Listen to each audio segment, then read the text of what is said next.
Hello, everybody. Oh, wow. Sounds like my wife in the morning. Oh, sorry. My wife allows me to make fun of her, by the way, so in case anybody wonders, some people here know my wife, so. And one of the points I'm going to make, my wife and my kids are a big inspiration to me, so you'll see that that's what's making me tick. Because when I got in the business in 2005, I was still single at that time. I was hungry. I was out there making sales, but it was once I got married in 2007 that things changed, because I also became a dad in 2008. So that's when it really took off for me. Because if you remember what Trisha said, I'm the type of person I'm used to things get on my plate and I just go out and I do it. So when I knew I was going to be a dad, when I knew I just bought a house, when I had to make sales. I couldn't afford the house when I bought it. I couldn't even afford to be a dad at the time, but I made it happen.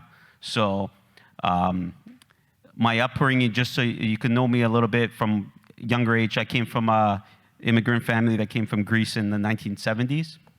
And you know, like a lot of families here, I think, how many people in here were not born in Canada? Put up your hand. Okay, and how many people in here also, their parents immigrated from outside of Canada? Put up your hand. See, a lot of people. So you're used to seeing your parents working hard and, you know, try to make ends meet so you could have a good life, right? So I was always about the good work ethic I learned from my parents. And nobody in my family was in real estate. Nobody was in business. But I always had this thing in me that I knew I was going to be in business, because I couldn't let, I had ideas. I had crazy ideas when I was younger. My friends were like, man, when you say something, you're like a bubble just grows, like you're talking about nonsense. And I'm like, no, I'm gonna do that. Like, for a good example, when I was younger, I was much shorter, and I would play basketball with my friends, and these guys were tall. And they're like, you're not good in basketball, you're not gonna make it. And then I said, yes, I will. I'm gonna shoot threes over you. They're like, how are you gonna do that? I go, because I'm gonna step back and shoot three over you. And guess what? I got really good at taking that shot, and I would put threes over these big guys. And they're like, whoa. I was like a Curry, if anybody knows Curry. Yeah. But I practiced that shot every single day. And that's why I got good at it.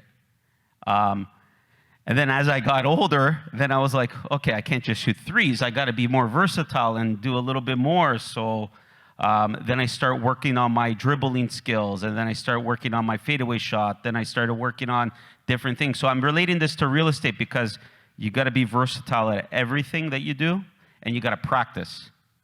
The great thing is, when I was practicing basketball, I worked at the YMCA for 5 years. I got paid for it. So in my mind, I was like, I'm an NBA player, not getting paid as much, but I'm getting paid. So that was my mindset. I'm not lying. I would be on the court, teaching the kids, running the basketball program for the adults too. And in my mind, I was like, I'm getting paid for this. I better show up and be good at it. So again, it's how you look at things. I always look at things differently like that. So I'm going to tell you how at 15 years old, actually, I wanted to be a realtor. I knew at 15 years old, my first job, there was the manager was training me at a video store, and he just got his real estate license. He's actually a real estate coach today. And he inspired me because he told me about real estate. He also told me about mutual funds, and I started investing in mutual funds at 15. And it's funny, when you're younger, even though you make less money, you actually put more money in mutual funds than when you get older. It's funny. Yeah, because you have no expenses. So I put a lot of my money there, and the deal was always in my head for real estate. But at 15, you can't get your license. You got to be 19. So finished high school. Now I went to college for a business program. I said, okay, I'll finish my 3-year. It was a co-op placement with a business management program at Centennial College. I said, I'll finish that. And then that program was specific to go to Ryerson for business management. I could go straight to 3rd year. So my plan was to go there. But then in the back of my mind, I was always like, I got to start real estate. And whenever I brought the idea up to people that I wanted to do real estate, they always put me down. They're like, oh no, it's hard, it's this, it's that. Even my mom was scared. But I found this out later. I didn't know at the time. Because at the time, your mom's like, oh yeah, you could do anything. But in the back of her mind, I found out that she was scared. So I decided instead of going to Ryerson, I went straight into real estate at 24. I started 24, 25 around there. So now it's been 18 years. Was with another company before, and now I've been with eXp for the last 2 years. It's been great. And again, I made that change too because I found that I was in more control of my business when I joined eXp, and also I just found there was a little bit more positive energy than what I had before. Plus all the other perks, of course, but yeah. Now, the reason I'm up here actually is I just wanted to give you a background on my story and how I got into real estate. And I'm going to talk about how to create a predictable and consistent monthly income. Now, the backbone to my business is my database. A lot of people know I call my database. I work my database. And I'm going to talk about how I get a 10% return on my database. And I've proven this every year. As my database has been growing, I'm always turning 10% of it. But there's another important part to it. It's not just turning your database, which most agents, if you start working your database, you should be able to turn at least 5% of it. But if you really work it, you could turn 10% of it. And I'm going to share with you the stuff I do to do that. And the second part was, and I only started doing this the last few years, is really hone in on growing the database. Because that's important, because for years, I kind of stayed at a certain plateau in my sales, and I'm like, why am I staying there? Because that was my only source of business. And I was like, because I wasn't focusing on growing the database, and that's important. So I make it a goal every year to grow it at least by 20%. So when I had it in my mind, everywhere I went, okay, let me see if I can have this person. Like I'd meet you, let's say, now, let's say you're my barber, you're cutting my hair. And it's okay.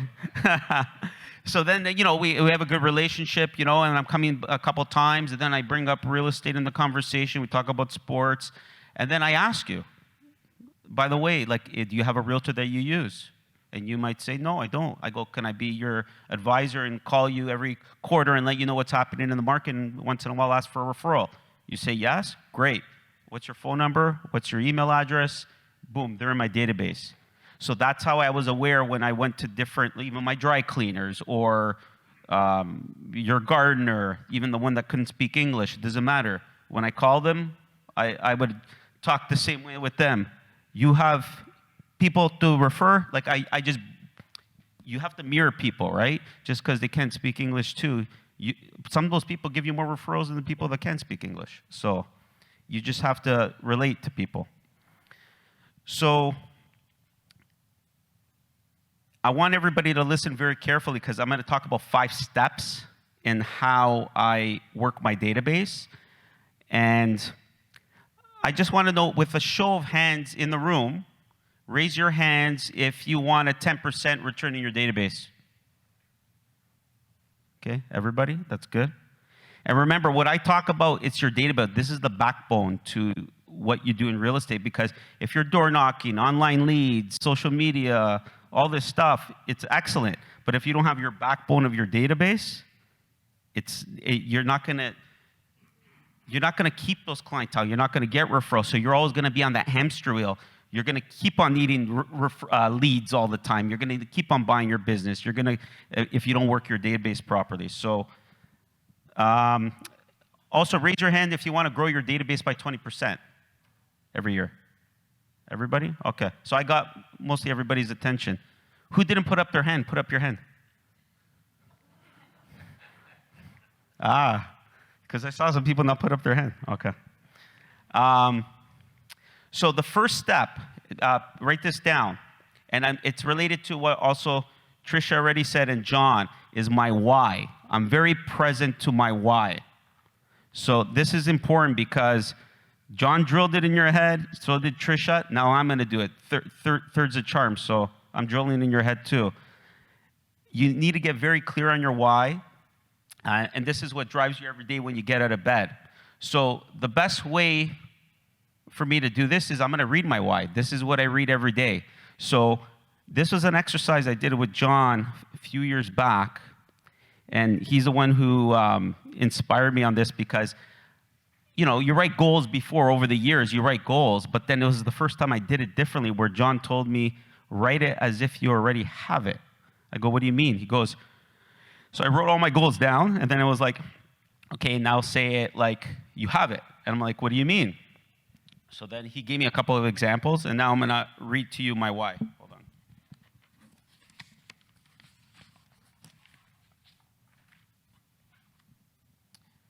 And by the way, the why that I write and I say to myself every day, sometimes twice a day, sometimes 3 times a day, but for sure in the morning when I start, I read it. Everything on my list for the last 5 years has come true, and I have to add things on. So, and it only started when I was very, very consistent saying it and wanting it. So it's very important that you write it down, and it gets you present to things all the time, okay? So this is my 2022 why. Here I am, it's December the 17th, 2022. I feel peace of mind, happy, grateful, and excited that I've already accomplished 50 sales and have earned $1 million. I feel great knowing that I helped 100 families move this year. I feel great knowing that I have 10 agents on my eXp team this year. I'm a 3-time Icon Award winner of $16,000 in eXp stock. I've bought my wife Jen a new 2022 Audi Q5. I've remodeled my and renovated my kitchen and bathrooms. I've bought my 5th investment property, and this one specifically in Blue Mountain because I know where I want to buy it. I'm wearing my Breitling Navitimer watch, which I'm enjoying and looking at right now, even though that's not it, but I'm imagining it is. It's on order, by the way.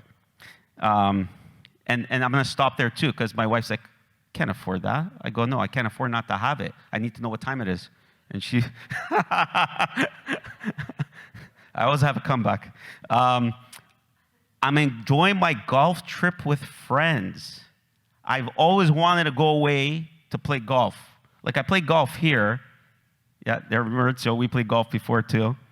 But I'm not a full-time golfer, part-time realtor, by the way. I only play maybe 4 times a year. Because I know myself, if I play golf more often, I won't be selling real estate. But I have always wanted to go away, and guess where I'm going this Thursday? I'm going to be in 35-degree weather I'll be playing golf in Las Vegas. Yeah, so it's happening. I feel excited every time I drive my M550 BMW. So that's another one. I'm stopping again at these points because when I was going to buy this car, my wife's like, how much is it? Right away. That's the first question. How much is it? I go, I don't know. It's like when my parents ask me, how much did that cost? I have Greek parents. I don't know. They want to know everything, like Greek culture. You never tell your parents how much your house cost, how much your car cost, how much you don't say it. They won't be able to sleep at night. So, so my wife asks, how much does the car cost? I go, honey, I'm actually going to make money when I buy this car. I'm going to make more money. She's like, what do you mean? I go, because I'm going to feel good every time I drive the car. And if I feel good, I'm going to go on the listing appointment. I'm going to get the listing. So try that on your spouse next time. Yeah. The ladies can say about their shoes with the red stuff underneath. What are those called? Yeah. Or the purses. So, 15 years married, my wife, I finally bought her the most expensive purse. 15 years. If anybody wants notes on how long I stalled that for, you could come to me after. But once she told me it holds its value, there's residual value, I go, okay, I'll buy you a purse. Sure. I'm just kidding. Look, he's not even laughing.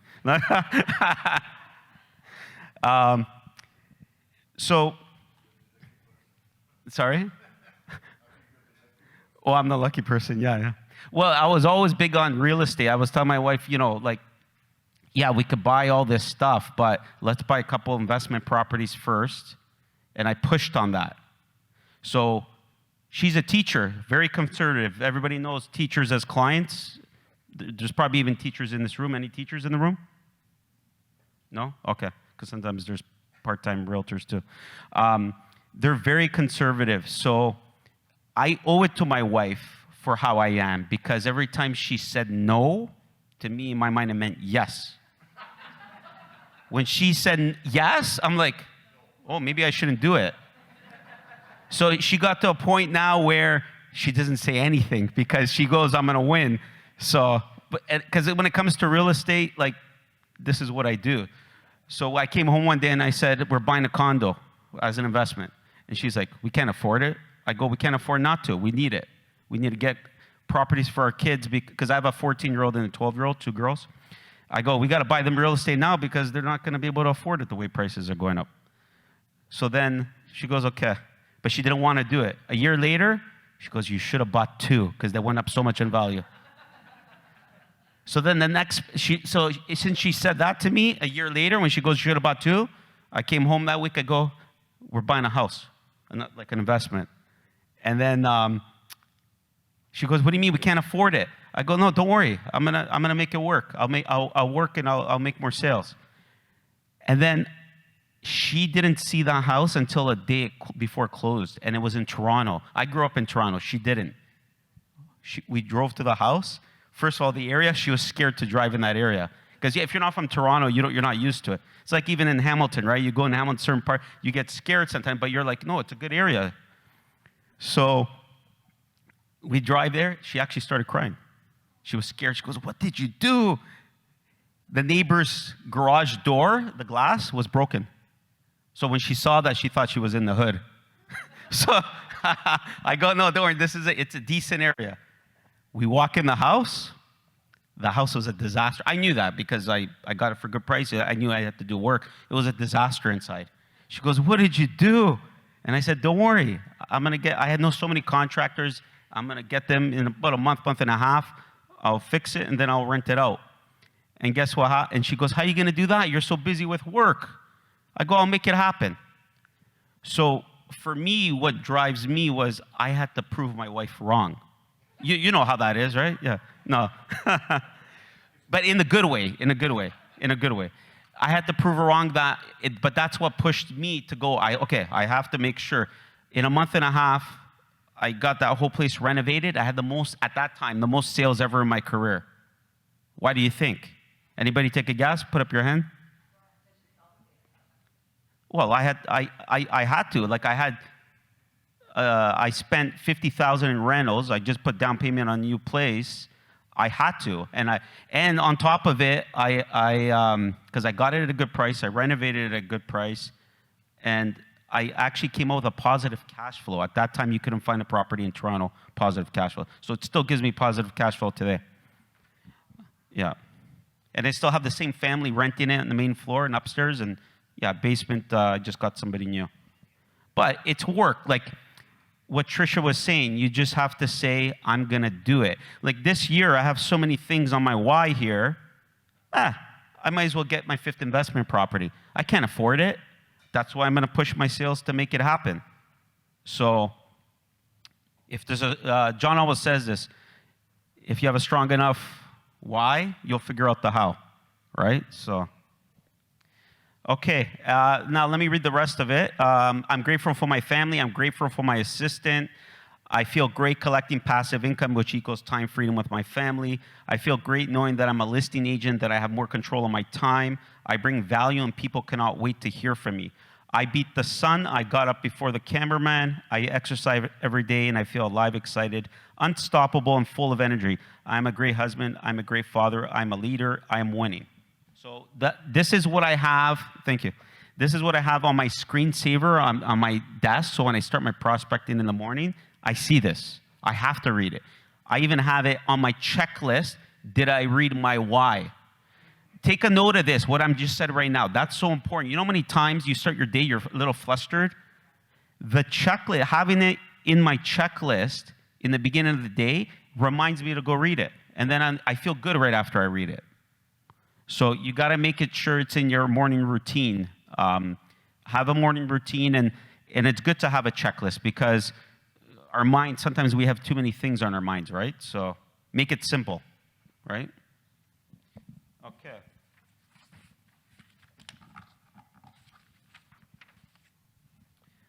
So that was point number one. Point number two, organize your database. Show of hands, how many realtors in here get a majority of business from their database? Okay, so about, it looks like 15, 20% in the room. Okay. And in my opinion, the database is the gold mine. A lot of people avoid it. It's a gold mine. Like John said before, I'm good in for sale by owners. I'm very good in going after for sale. But I actually stopped going after for sale by owners for 2 years because it was taking me away from my database. I really wanted to hone in and perfect it and have good systems in place before I put another pillar of business in there. Because you could put all these pillars of business, online leads, FISBOs, this, that. But again, if you don't have your database, like a good system in place and you work it, what's the point? Yeah, you'll make money, but you'll always be on that hamster wheel. Database, doesn't matter where the market, I'm not worried about the market right now. I work my database. I'm gonna have business. Just keep on calling, doing what I do. But when you're working certain types of other pillars of business, sometimes it fluctuates because sometimes FISBOs are not, there's not many when the market's really crazy. Now there's a few more coming out. So you can't rely on the market for your business. Database, guess what? How to create a predictable, consistent monthly income? You work your database. It's guaranteed. Show of hands, I just want to know how many realtors in here have over 100 people in their database? Well, that's good. 200? That's good. 300? 10,000? There's some of those too. Oh, right in the back. You should be doing 1,000 deals a year then. And no, it's good that you, thanks for putting up your hand, because sometimes you have so many people in there, but you're doing drip campaigns, let's say, and stuff like that. But are you calling them? Because imagine if you called all of them. Yeah. Yes, and then it works for your business model, which is good, yeah. But imagine if you called all of them. Hire a call center and call them, right? Yeah. But, and the other thing I wanted to talk about is, like, right now in my database, I'm at about 550 people, okay? A few years ago when I was around 300, guess what my sales were for the year? 30 sales. So so I should be right now doing 55 sales, even though I have my target's 50. So right now I'm on pace to hit that. I've already done I just finished 19, so I'm on pace for it. And it's funny how the database was growing, my sales were growing too. I have homework for everybody. We're talking about database. Who in here doesn't have a database? Put up your hand. Okay. You do have a database. Every person knows at least 150 people. And Hannah, I know your husband. He is the most social butterfly I've known in my life. You just work his database. He knows so many people. So your homework today, everybody, call 3 people in your database. Like if they're in your phone, if they know you, you call them and they know who you are when you call them and say, hi, I'm Kerry. Well, they know I'm Kerry, but let's say I call them and I say, hey, it's Kerry, how you doing? Just wanted to give you a quick call and let you know what's happening in the market. You probably heard there's a lot of changes. I want to tell you the truth of what's happening. Would you like to know? Sure. And then I get into, this is what's going on. And I was just wondering, who do you know that's thinking of buying or selling that I could help? I'm currently looking for sellers and buyers to help. And most of the, 90% of the time, everybody's going to say no. Subconsciously, people will say no because as a kid, your parents said, nope, don't do that. Nope, don't do that. People say no. It's in their subconscious. So you need to ask them a second time. I've proven this. I get a 50% response of yes after when I ask a second time. So I'll paint a picture. So for example, Hannah, you're someone in your database. Let's say you know that they go to the gym a lot. They work out. Hello? See, I talk too much. Microphones always go out. Yeah. So let's just say, you know, they go to the gym. So just say, oh, are you back at the gym now? Because, you know, COVID, everything things, and they'll say, yeah, oh, who do you know when you get your gym? That was me talking about. You know how many people want to talk now because they haven't even seen each other for so long? This is a perfect opportunity. So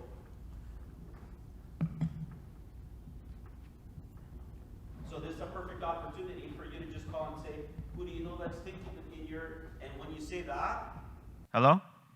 Then you'll be surprised. They're going to say, you know what? There was one guy that was talking about maybe wanting to buy. But this is where you have to be very strategic and say, because if you say, oh, give him my card, give him my name, that's like saying, it's not going to happen. Like, you got to say, you might be doing me a favor. When are you going to see them next? Oh, I'm working out tomorrow morning. Great. Can you get permission from them if I could call them tomorrow after you talk to them? And then they'll say yes. But now watch. You're closing an appointment with the lead you're getting. And you're going to say, do you mind? Okay, so you're going to talk to them in the morning. Can I follow up with you in the afternoon, or does the evening work better to follow up with you to get the number? You just close an appointment with the possible contact number you're going to get. And then, guess what? You call back. You get if you don't get them, don't give up. Text them. Did you talk to that person? Yep. Now you got their number. Now you call them. And now you set up an appointment with them. I hear typing. Everybody's taking notes. That's good. So if you say you don't have a database, there's a list. You have a barber, you shop at a store, you have a pharmacist, you have a doctor, you have your dentist, your landscaper, you have people coming into your restaurant. There's a lot of people, right? Whatever you do. So make a list, maybe tonight if you don't have one, and then can everybody, I'm going to do something very psychological here. Everybody put your left hand up and your right hand on your heart. Could everybody do that? Everybody. And promise me that you're going to call 3 people today. And tomorrow in the morning, John's going to ask. He's going to pick out somebody randomly and ask how you did after you called those 3 people. Everybody, I promise to call 3 people tonight. And I'm going to make lots of money by calling them. And I'm going to get those red shoes, the things with whatever they're called. Yeah. Okay? For the ladies. Okay, John? Okay. So the next thing is, this is important. Implement systems. So once you have the database, it's very simple. You got to call everybody in your database once a quarter. Guaranteed. So if I have 500 people, put it this way, in a quarter for me, there's 60 work days, 20 work days a month. So do the math. 60 times about 9. I have 9 contacts a day. I have to hit my 550 people in my database. I know my numbers. I have to hit 9 contacts a day. If I don't do my 9, I'm not going to get through it. Yeah, 9 conversations. That's it. Simple. So if you have 150, that's like 2 conversations a day, right? So it's very simple. Anybody could do it. You could do it while you're in, well, I'm not going to say where, but you could do it in the car, even when you're driving. Sometimes for me to catch up, I always leave, if I'm behind on other numbers, I'll leave my database calls when I'm driving back home from an appointment. Okay? If you don't know what to talk about, it's not just the market. You could talk about mortgage rates, how you have a good mortgage guy that could get you good rates if you're thinking of refinancing. You could call your clients and tell them, I know good tradespeople, because a lot of people right now are looking for tradespeople. They can't find anybody good. So that's a good opportunity to call now, if you have somebody reliable, of course. Investment opportunities. Like in our group, we got the brothers over there. They have pre-construction. What new thing do you have coming up? Promote it. Call your database. Say, we have this thing. You know what? They're going to get you in. They'll take a little piece off of it, but doesn't matter. You're still making more money in pre-construction than resale. It's an excuse to call your database. They never paid me for that, by the way. I just did that out of... Okay, so that's implementing systems. Now, my last 2 points, and then I'm done. Customer service. I think this is the most important point of all of them, in my opinion. because without great customer service, my clients come back to my retention level is nearly 100%. It's not 100 because some of my clients become realtors. But then they become clients again. Did you get that? Because they don't make it in the business, right? And they go back. And it's very rare I lose somebody because I'm always thinking ahead.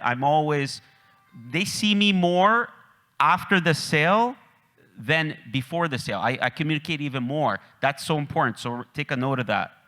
And doing stuff like when you have a customer and you're doing a deal, you should communicate with them at least once a week. That's very important. Write that down. Once a week. And here's a quote from Walt Disney. Do what you do so well that they will want to see it again and bring their friends. That's Walt Disney. Why do you think people go back? Because he created a great experience. And the last thing, point number 5, track my numbers to grow my business. You got to have awareness. So see how I talked about how many people were in my database and where I wanted to go. In 2-3 years from now, I want to do 100 deals a year. The only way for me to get there is if I grow my number to 1,000 people in my database. So if I'm increasing by 20%, like if I increase by 100 people this year, I'm up at 650. The next year, I'm going to be up to around 800. So in about 3 years from now, 3.5 years from now, I'll hit 1,000 people. Yes, Gaston. Yes. So once in a while, yeah, if I don't want to, if they're the type of person where like they're rude to you, yeah, you delete them right away. But again, you attract what you want, right? So if you work with one rude person and you're okay with it, you're going to keep on attracting that. If you're attracting people that respect you, that's what you're going to attract. So a lot of my clients are, but some people get busy and they don't answer their phone. I had a client like that for 8 years. I called them every quarter, left them a message. Last year I made my biggest sale, 3.1 million, was that client. Because I kept on leaving them messages. He said, man, you're relentless. You kept on following up. Sorry, I was busy. He's a CEO of a big company. I knew, I put thoughts in if you put thoughts in your head and you're like, oh, am I bothering him? No, I just keep on calling. And then if you analyze, go on. A message? Hey, Gaston, it's Kerry from eXpRealty. I'm just calling to give you an update on the market. I just wanted to give you an update, and I was wondering, who else do you know right now that's thinking of buying or selling that I could help? I'd greatly love your referrals if you have anybody. I'll follow up with you again next quarter, but if you could think of anybody, call me or text me if you're busy. Let me know. That's it. Yeah. And then you're in their face, but you're at least there. Right? And another quote from Walt Disney, the way to get started is to quit talking and begin doing. And that's how I'm going to end it, because my time's up. Take care.